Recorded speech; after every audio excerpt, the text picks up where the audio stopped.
안녕하세요. 첼리브라입니다.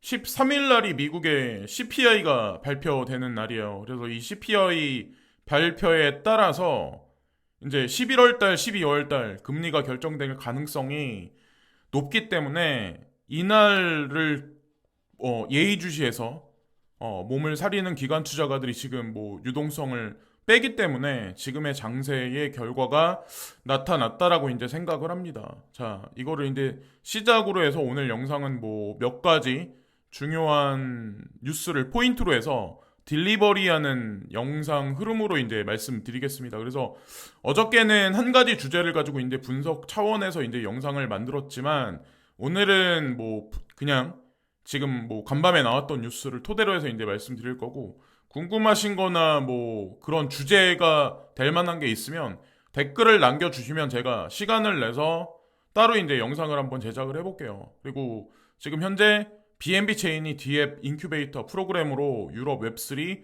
스타트업을 활성화하고 있다. 블록체인 서비스 네트워크도 그렇고 BNB 체인도 그렇고 요즘에 유로화랑 그리고 유로존에 문제가 생기고 더욱 중요한 건 영국에서 금융 쪽으로 문제가 생기면서 바이낸스가 특히나 많이 영국 쪽에서는 점유율을 높여가고 있는 현재의 실정인 것 같은데 예, 그게 과연 창펑자오 개인의 어떤 본인의 힘에 의해서 모든 일들이 모든 로드맵이 진행되고 있는 건지 아니면 그 이면에 보이지 않는 손이 작업을 하는 건지 우리는 알 수가 없어요. 어쨌건 물음표를 던져봐야 하는 현재의 시점인 것 같네요.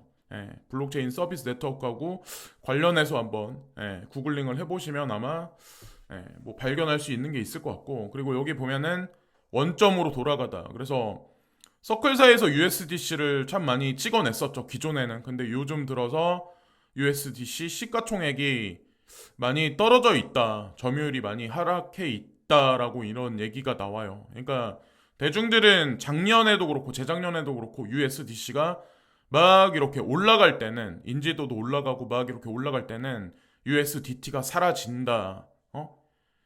이면에 있는 보증해 줄 수 있는 자금이 그만큼 되지 않는다. 이런 얘기들이 막 그냥 서슴없이 사람들이 얘기를 많이 했었죠. 그러나 USDT는 과거 5년, 그러니까 지난 5년을 살펴보면 사라지지 않았어요. 점유율 상황도 떨어지긴 했지만 어쨌건 지금 뭐 그냥 강건하게 지금 현재 있잖아요. 근데 USDC도 이런 뉴스가 나왔다고 해서 뭐 어떻게 되진 않죠. 근데 전 어쨌건 지금 현재 명목 화폐들이 이런 다양한 스테이블 코인을 통해서 가상자산 시장에 유동성을 주입해 주는 저는 라인이라고 이제 생각을 하거든요. 근데 USDC가 이제 지금 요즘에 문제가 생긴 게 두 가지 측면이 있다라고 하더라고요. 하나는 바이낸스 측에서 어, 여러 개 이제 스테이블 코인이 있었죠. 대표적인 게 USDC가 있었고 뭐 여러 개 있었는데 지금 현재 남아 있는 거는 USDT와 BUSD만 남아 있죠. 지금 현재는 그러니까 당연히 뭐 시총이 빠질 수밖에 없었고 또 하나는 이제 토네이도 캐시 가뜩이나 이제 지금 제도권에서 익명성 코인에 관해서 뭐 어떤 딱히 결론이 나지 않는 현재 상황인데 서클사 제레미 얼라이어와 서클사는 토네이도 캐시에 관한 일관적인 어떤 그 옹호하는 주장을 함으로써 이것도 또 하나 이제 타격을 받았다. 뭐 이런 식의 얘기가 코인데스크에 나왔습니다. 이 결론도 분명히 날 거예요. 왜 제레미 얼라이어는 왜 토네이도 캐시에 관해서 익명성 스테이블 코인에 관해서 왜 이런 식으로 얘기를 할까? 자, 하여튼 자 결론이 분명히 날 거고 익명성 코인에 관한 것도 결론이 분명히 날 겁니다. 자, 아주 많이 긍정적인 방향으로 그리고 여기 뭐 스테이블 코인에 관해서 BUSD가 상당히 많이 진보를 했고 나머지는 다 그냥 그렇게 안 좋게 흘러갔네요. 트루 USD도 마찬가지, USDP, USDC도 하향세 곡선. 전체적으로 지금 현재 BUSD만 빼고. 근데 제가 이제 뉴스를 보다가 간밤에 나온 뉴스를 보다가 저스틴 선이 뭐 어바웃 캐피털, 어바웃 캐피탈에 뭐 많은 지분을 가지고 있는 인물이다. 이런 얘기가 나오면서 이게 이슈가 됐는데 이게 참 재미난 발표를 했어요. 후오비 글로벌에서 딜리스트 21개 트레이딩 페어 해서 이걸 발표를 했는데 여기 뭐 우리가 알고 있는 대표적인 괜찮은 코인들은 다 나와 있어요. 예? 뭐 비트 이더부터 해가지고 뭐 폴카다, XRP, 체인링크, BCH, 라이트코인, 에이다, 이오스, 이더리움 클래식, 트론부터 해가지고 유니스와 파일코인, 뭐 오미세고, 아발란체, 세타, 도지 뭐 이렇게 쭉 나와 있는데 이렇다고 이 코인들이 위험한 게 아니라 HUSD라고 해가지고 후오비 글로벌에서 만들어낸 스테이블 코인이죠. 그 페어를 삭제를 시킨대요. 제가 그래서 이거를 보면서 이제 어떤 생각을 했냐면 이 폴로니엑스 거래소에서는 USDD가 하나의 축으로 자리를 잡았거든요. 이거는 트론을 중심으로 해서 트론 체인에서 발행된 스테이블 코인이에요. 이거는 그리고 알고리즘 스테이블 코인이에요. 그럼 만약에 본인은 그러니까 트론 재단도 그렇고 저스틴 선도 후오비 글로벌 인수합병과 관련 없다라고 그런 얘기를 지금 계속 나오는데 묻지도 않았는데 그런 얘기를 왜 할까? 그리고 여기서는 HUSD 페어를 왜 제거를 할까라는 생각을 제가 해봤거든요. 그러면 USDD가 이 자리에 들어갈 가능성도 전면 배제하지 못한다는 거죠. 나중에 만약에 명확성이 확실해지면 트론이라든가 뭐 BTT라든가 이런 코인이 뭐 반사 이익을 봐서 단기적인 뭐 세력들의 뭐 장난질이 들어가지 않을까 개인적으로 한번 생각을 한번 해봤습니다. 그래서 트론이 약간의 반등이 있었던 게 아닐까. 그리고 또 오늘은 특히나 이 스테이블 코인, 뭐 알고리즘 스테이블 코인 뭐 이런 얘기를 좀 많이 하게 된 것 같은데 제가 이제 이거를 좀 기사를 많이 찾아보니까 또 이런 기사가 또 많이 나왔더라고요. 테라 클래식 새로운 리페그 제안 해서 테라 클래식이 여기 보면 USTC 이거는 테라 재단에서 만들어낸 스테이블 코인이죠. 그래서 이게 쭉 가치가 엄청나게 하락을 했는데 리페그 그러니까 다시 페그 제안을 개발자가 냈대요. 그러면서 이게 더블 디짓 그러니까 두 자릿수가 뭐 급등을 했다 이런 얘기가 나와요.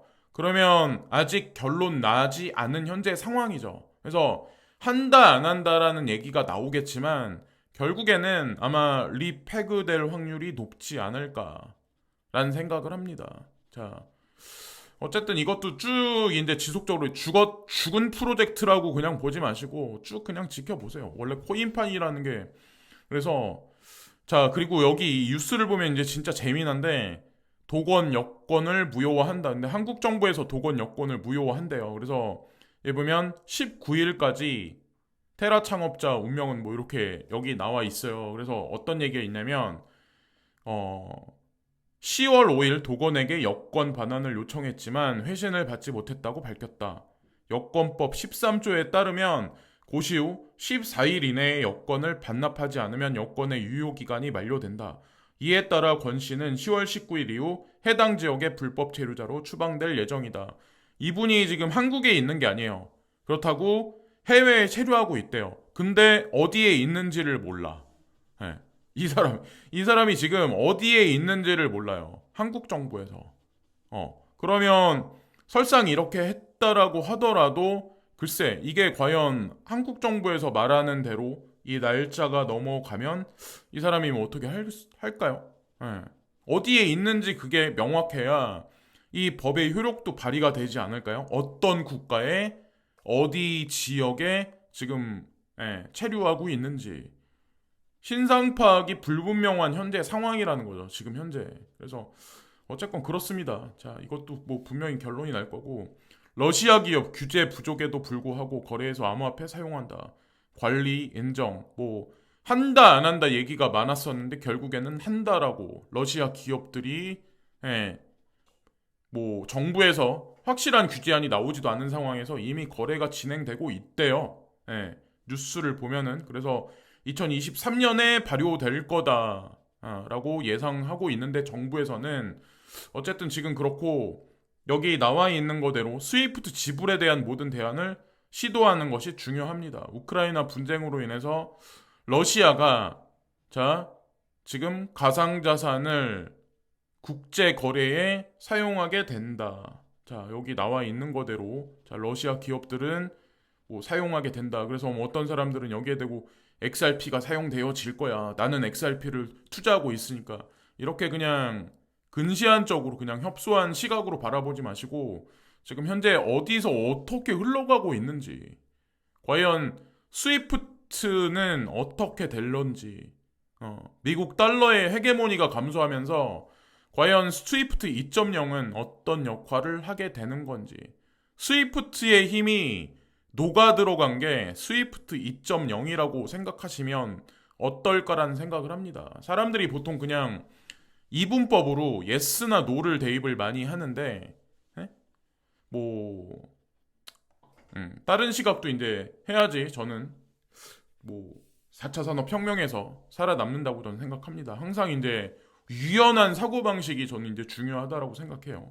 어쨌든 그리고 뭐 이분도 뭐 매크로 분석의 대가래요. 폴트저 존스 뭐 헤지펀드를 운영하시는 분인데 예전에 CNBC에 나오셔가지고 5월 달인가 그때도 아마 기사가 나왔을 거예요. 근데 이번에도 또 기사가 나왔더라고요. CNBC에서 뭐 인터뷰를 진행했는데 폴트저 존스 이분이 비트코인과 이더리움이 향후 미국 경기가 안 좋아지면 아주 롱텀으로 해칭 역할을 분명히 해줄 거고 상황을 봐서 포트폴리오에서 더 추가를 시킬 거다라고 이분이 언급을 하셨어요. 제가 읽어본 기사는 거기까지이고 기사에 나오지 않는 뭐 이분만이 가지고 있는 인사이트가 있기 때문에 이런 발언을 하시지 않았나. 그리고 제이미 다이몬 회장님이죠. JP모건 CEO. 근데 이분이 향후에 6개월에서 9개월 안에 자 미국이 경기 침체 국면에 들어갈 거야라고 경고를 하셨는데 여러분들은 어떤 생각을 하시나요? 지금 이미 경기 침체 국면에 들어갔을까요?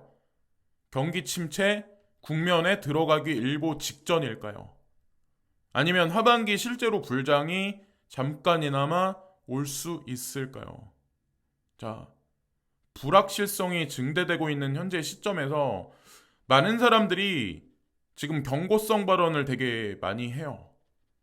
상승장이 올 연말에 온다라고 이제 저는 생각을 하고 있는데 우크라이나 분쟁의 어떤 그런 것들이 길어지고 있는 현재 시점이라 저도 자신감이 떨어지긴 하는데 이거는 또 모른다는 거죠.